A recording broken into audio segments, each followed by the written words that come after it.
Vizag steel నష్టాలలో ఉందా అన్నట్టుగా ఆ గ్రూపుల ఆర్గనైజేషన్లు వచ్చి మాట్లాడితే అయ్యో నష్టాలలో ఉందా అన్నట్లుగా జగన్మోహన్ రెడ్డి గారు ప్రశ్నించడం జరిగింది. ఇప్పుడు చంద్రబాబు గారేమో నోరిప్పకుండా వాళ్ళ చేత కన్ఫ్యూజింగ్ స్టేట్మెంట్స్ ఇప్పిస్తున్నారు. చంద్రబాబు గారిని డిమాండ్ చేస్తున్నాం. చంద్రబాబు గారే మాట్లాడాల్సిన అవసరం ఉంది. చంద్రబాబు గారే ఢిల్లీలో మీడియా కాన్ఫరెన్స్ పెట్టి ఢిల్లీ పెద్దలు కూటమి అందరూ కలిసి వైజాగ్ స్టీల్ ప్రైవేటైజ్ చేయబోము అన్న కాన్ఫిడెన్సు అన్న మాట ఆంధ్ర రాష్ట్ర ప్రజలకు చంద్రబాబు గారు చెప్పాల్సిన అవసరం ఉంది. ఇవన్నీ ఒక ఎత్తు అయితే ఈరోజు రాజశేఖర రెడ్డి గారు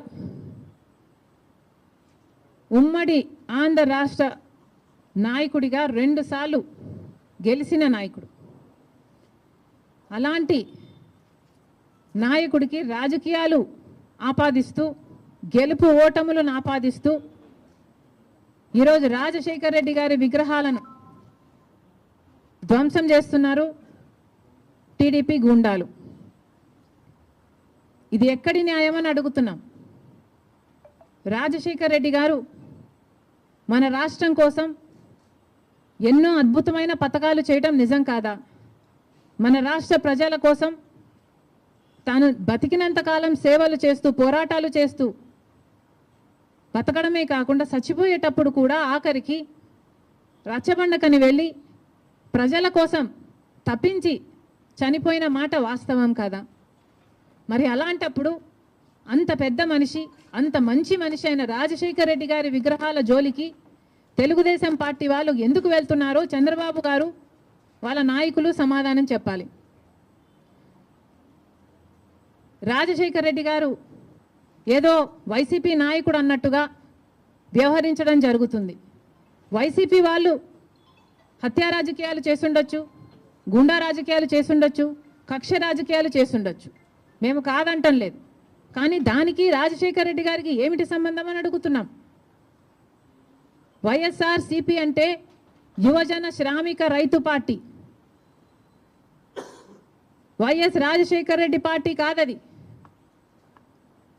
వైసీపీలో రాజశేఖర రెడ్డి గారు లేరు, రాజశేఖర రెడ్డి గారి పథకాలు లేవు, రాజశేఖర రెడ్డి గారి ఆశయాలను నిలబెట్టే వాళ్ళు లేరు. మరి అలాంటప్పుడు రాజశేఖర రెడ్డి గారి విగ్రహాలను ఎందుకు పగలగొడుతున్నారో తెలుగుదేశం పార్టీ వాళ్ళు ఒకసారి ఆలోచించాలి. రాజశేఖర రెడ్డి గారిని ఆయన ఆశయాలని నిలబెట్టే వాళ్ళే అయితే రాజశేఖర రెడ్డి గారు తలపెట్టిన జలయజ్ఞంని జగన్మోహన్ రెడ్డి గారు ఎందుకు విస్మరించారు? రాజశేఖర రెడ్డి గారు తన ప్రాణం కంటే ఎక్కువ నేను ఇందుకోసమే పుట్టాను, జలయజ్ఞం కోసమే పుట్టాను అని రాజశేఖర రెడ్డి గారు అంతగా జలయజ్ఞం కోసం తప్పిస్తే జగన్మోహన్ రెడ్డి గారు 6 నెలల్లో జలయజ్ఞం మొత్తం పూర్తి చేస్తానన్న జగన్మోహన్ రెడ్డి గారు కనీసం ఒక్క ప్రాజెక్టు కూడా ముట్టుకోలేదు. మరి వైసీపీలో రాజశేఖర రెడ్డి గారు ఉన్నారో లేదో ఆలోచన చేసుకోవాలి. రాజశేఖర రెడ్డి గారి ఎంతో ఇష్టమైన ఫీజు రీయింబర్స్మెంట్ ఇలాంటి పథకాలకు కూడా వైసీపీ ఈ రోజు వరకు కూడా అధికారంలోంచి దిగిపోయే రోజు వరకు కూడా 4,000 కోట్లు బాకీ పడింది. చిక్కీలకు, స్కూల్ యూనిఫాములకు, ఆఖరికి కోడిగుడ్లకు కూడా బిల్లులు కట్టలేదట. మరి అలాంటప్పుడు రాజశేఖర రెడ్డి గారి ఆశయాలను నిలబెట్టే పార్టీ వైసీపీ పార్టీ అని ఎందుకు అనుకుంటున్నారు? అది కాదు కాబట్టే ఈరోజు ప్రజలు వైసీపీకి అంత బుద్ధి చెప్పారు, గోతి తీసి పాతి పెట్టడం జరిగింది. మళ్ళీ చెప్తున్నాం, వైసీపీ అంటే యువజన శ్రామిక రైతు పార్టీ, వైఎస్ఆర్ పార్టీ కానే కాదు. రాజశేఖర రెడ్డి గారికి వైసీపీ పార్టీకి అసలు సంబంధమే లేదు. రాజశేఖర రెడ్డి గారు is a tall leader of the Congress party. Congress party ముఖ్యమంత్రిగా 2 సార్లు కాంగ్రెస్ పార్టీని రాష్ట్రంలోనే కాకుండా దేశంలో కూడా అధికారంలోకి తీసుకొచ్చిన గొప్ప నాయకుడు రాజశేఖర రెడ్డి గారు. రాజశేఖర రెడ్డి గారు is a Congress man. He lived a Congress man and he died a Congress man. He was faithful to the Congress party and as much as he was faithful to the Congress party was also faithful to Rajshekar Reddy garu and 2 సార్లు ముఖ్యమంత్రిని చేసింది. రాజశేఖర రెడ్డి గారి కోరిక మేరకు రుణమాఫీ అయితేనేమి, ఉపాధి హామీ పథకం అయితేనేమి, ఇలాంటివి ఎన్నో రాజశేఖర రెడ్డి గారి ద్వారా కాంగ్రెస్ పార్టీ ఆంధ్ర రాష్ట్రంలో అమలు చేయగలిగింది. రాజశేఖర రెడ్డి గారు కాంగ్రెస్ పార్టీ నాయకుడు కాబట్టే, కాంగ్రెస్ పార్టీ సేవకుడు కాబట్టే, కాంగ్రెస్ పార్టీ ఎలా ఆలోచన చేస్తుందో అలా ఆలోచన చేశాడు కాబట్టే అంత అద్భుతమైన పథకాలను, ఫీజు రీఎంబర్స్మెంట్ అయినా, ఆరోగ్యశ్రీ అయినా, ఇందిరమ్మ ఇళ్ల పథకమైనా, ఇలాంటివి ఎన్నో పథకాలు బీదవారి కోసం, అట్టడుగున ఉన్న వర్గాల కోసం రాజశేఖర రెడ్డి గారు చేయగలిగారు అంటే ఇవన్నీ కాంగ్రెస్ మ్యాన్గా రాజశేఖర రెడ్డి గారు చేశారు. మళ్ళీ చెప్తున్నాం, ఈరోజు కాంగ్రెస్ మ్యాన్గా రాజశేఖర రెడ్డి గారు నిలిచారు, బతికారు, అలాగే చచ్చిపోయారు. కాంగ్రెస్ పార్టీ టీడీపీ పార్టీకి తోక పార్టీ అన్న కమెంట్ చేశారు. మేము కాదు తోక పార్టీ, బీజేపీ పార్టీకి తోక పార్టీ వైసీపీ పార్టీ. అధికారంలో ఉన్న 5 సంవత్సరాలు వైసీపీ పార్టీ బీజేపీ పార్టీకి ఊడిగలు చేసింది. ఎక్కడ వాళ్ళకి ఏ అవసరం ఉంటే ఆ బిల్లుకు అప్పుడు అక్కడ మద్దతు ఇచ్చారు. బీజేపీ పార్టీకి సంబంధించిన ఏ బిజినెస్ మ్యాన్ ఉన్నా, ఏ నాయకుడున్నా, రాజ్యసభ కావాలంటే రాజ్యసభ, టీటీడీ కావాలంటే టీటీడీ, ఏది పడితే అది బీజేపీకి తొత్తులుగా పనిచేసిన పార్టీ వైసీపీ పార్టీ. అధికారంలో ఉన్నప్పుడు ప్రత్యేక హోదాను తాకట్టు పెట్టడమే కాకుండా రాష్ట్ర భవిష్యత్తును కూడా తాకట్టు పెట్టిన పార్టీ వైసీపీ పార్టీ, బీజేపీ పార్టీకి.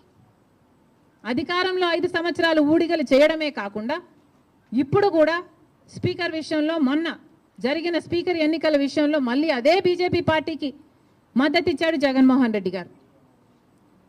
మణిపూర్ ఘటనలతో సహా మొత్తం ఏది చూసుకున్నా కూడా బీజేపీ పార్టీతోనే ఉన్నాడు జగన్మోహన్ రెడ్డి గారు. మరి బీజేపీ పార్టీకి తొత్తుగా ఉన్నది, తోక పార్టీగా ఉన్నది, ఉంచుకున్న పార్టీగా ఉన్నది వైసీపీ పార్టీ.